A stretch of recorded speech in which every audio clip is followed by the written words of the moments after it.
Yes, but they did not treat them for broken arm. They made some other story. They say, for example, let's say that someone gets blood cancer, and it apparently caused by the damage caused by radiation to bone marrow. But the doctor will not confirm that. The doctor will say that, oh, that caused by asbestos dust. So it's easy to escape. Well, let's put it this way. Let's say that John Walcott and his colleagues have a reunion every year. And the first year's reunion after September 11, there's 100 people there. And then the next year, there's 96 because 4 of them have died of cancer. And the next year, there's 86 because another 10 have died of cancer. Yes. The story would start to come out somehow. Yes, yes, yes. That's why now there is a big story in New York. These people who suffer from this kind of thing, they try even to sue the government, claiming that the government did not properly inform them about the danger of asbestos dust or some like benzene or whatever. Yes. Anything but except radiation. And your position is that all of them are suffering some form of radiation sickness from the... Yes. It's apparent chronic radiation sickness because it was ground zero after all. It's the place of nuclear explosion. And they work there, and they begin to work there in the first few days, totally unprotected. Yes. But let's say that's continued because over a period of time they redesigned the sites and other people came into work. How long would those vapors continue for? I know the fires underneath continued for 3-4 months, as you said they would. There were no actually fires underneath. There was not fires. They were just extremely hot material. Molten steel? Not only molten steel, molten rock, anything molten, but not fires. Okay, okay. But because it was extremely hot, it was presented to public as underground fires, but yes. they were not. Okay. Because you said it's gone from thousands of degrees, there's nothing to cool it down quickly, so it lasts a long time and the burning steel. But how long would the vapors last? How long? The vapors would, as long as it is hot, it will just release some vapors. Okay. So anyone working there, even a year later, would still get some form of... Probably not a year. I believe that in 5 or 6 months they managed to cope with it because they put some effort to curb the radiation. They sealed? No, first they use some special chemicals mixed into the waters of firefighters. Yes. And they use the firefighters to pour these waters into the cavities. So it minimized the exposure, but not much, I believe.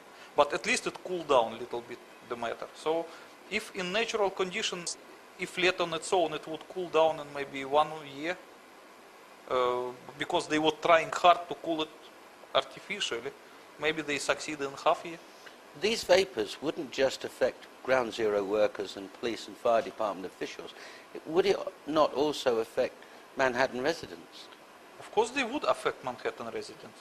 Okay. But as far as I know, that Manhattan residents from the dangerous area, they were evacuated and not allowed to come back for another 6 months.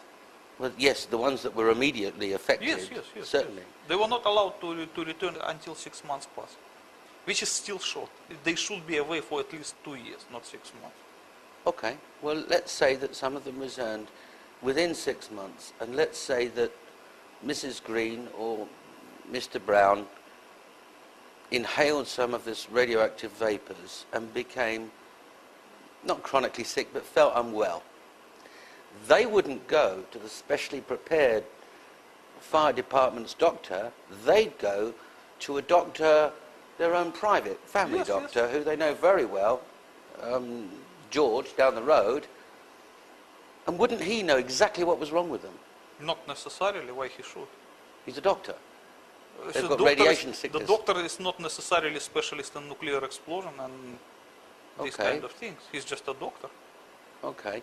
Well, if that what doctor saw is the symptoms, he doesn't see the cause. Okay. Well, if that doctor has half a dozen people from Vestey Street, which is just off, and they've come into him with the same symptoms, wouldn't it occur to him, wouldn't one suppose, to say, just hold the phone here, there's something wrong?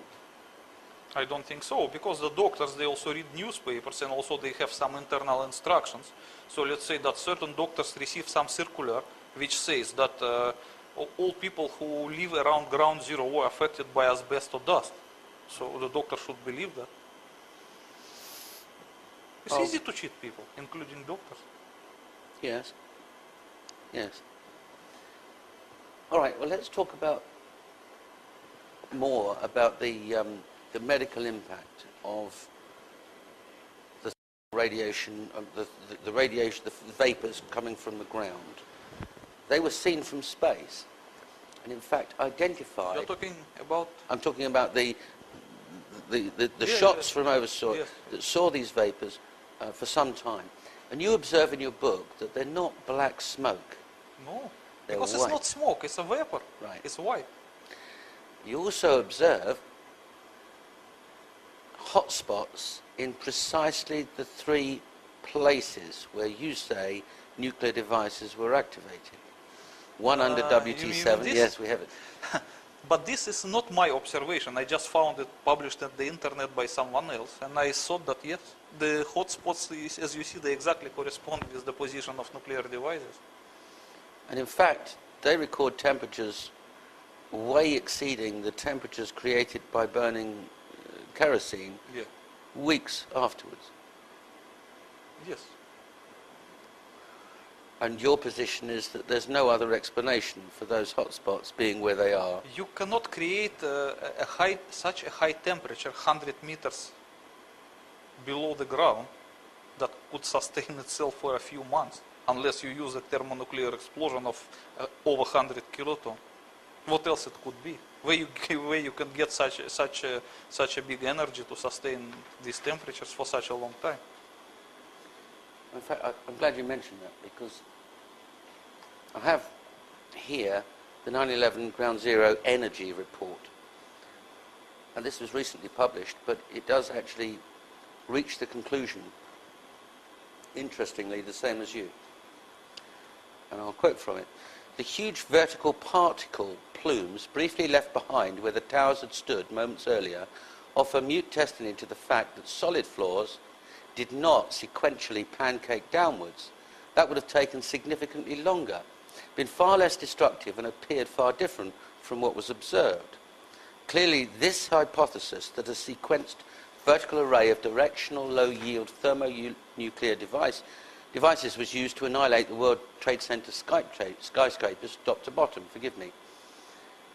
It's not an easy thing to prove. It should be easy to disprove if it's significantly off base. Yet it remains standing as the basis for the only explanation to account for all the most phenomenal ground zero evidence. So here we have some physicists agreeing with you. Yes. And we have a groundswell of sites coming up saying 9/11 truth, loose change, other experts, doctors of physics coming forward and saying there's something wrong here. And each of those is heading towards the conclusion that you draw in your book. That must give you some comfort.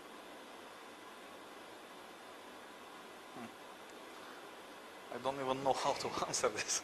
If the evidence were unsupported by anybody or anything else, Okay. and you just published this book and announced to the world, I know what happened and I know who did it, they would laugh at you if nobody had drawn the conclusions that you've drawn, that the 9/11 Commission report is wrong, doesn't address and answer questions that you've answered, and other people are reaching the same conclusions. Yes, of course. There are a lot of people who attempted to search for September 11 truth independently, and they arrived to similar conclusions as mine, with the one difference. They did not know for sure that there was a nuclear demolition scheme of the World Trade Center, while I knew it for sure from my former service in the Soviet military. That makes the difference. So it means they were guessing, and they arrived to the same point. But I didn't need to guess, I know it for sure. But there's something else that makes your book unique. And we'll come to that later, but that is that you are going to name the perpetrators of the 9/11 tragedy. Yes. Thank you.